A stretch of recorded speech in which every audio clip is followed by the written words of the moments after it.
Hello, this is GeoFS Combat Flying.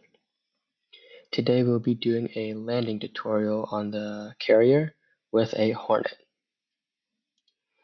Alright, so we want to zoom in because the data on our HUD is very important to us.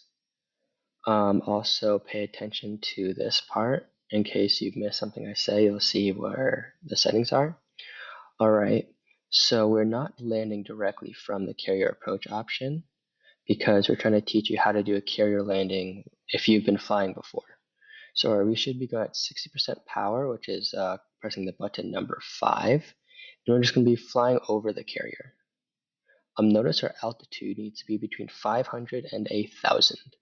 So just flying past, gaining some distance, and pretty soon we're going to start a left-hand turn. When we do this, we're going to move flaps to halfway down, as you can see. This should be not a too sharp turn because we need space. Then we're going to be leveling out slightly, looking back, checking for where the carrier is. We're going to be continuing until we get about parallel with the carrier. Notice our speed is going to be under 300 knots.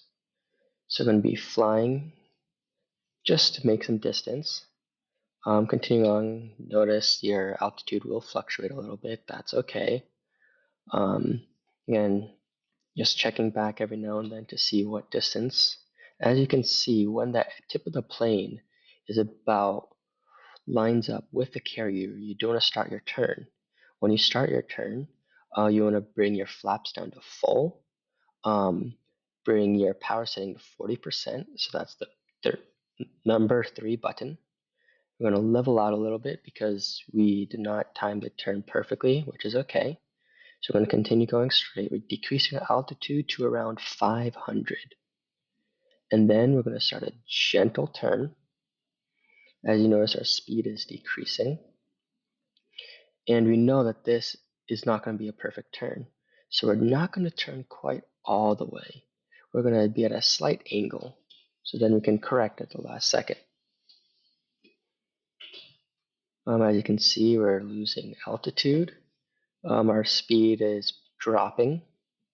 And again, we're not fully aligned. So we're going to keep going till almost the last second.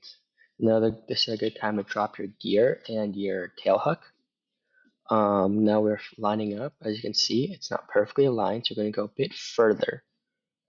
So then we can angle back. Around now, you want to cut your power, turn on your brakes, and go for the landing. As you see, the landing was under 150 knots, and our angle was not very steep. If you go too fast and too steep of an angle down, you will crash. Alright, thank you. I hope you enjoyed. Feel free to rewind if you missed anything. Thank you.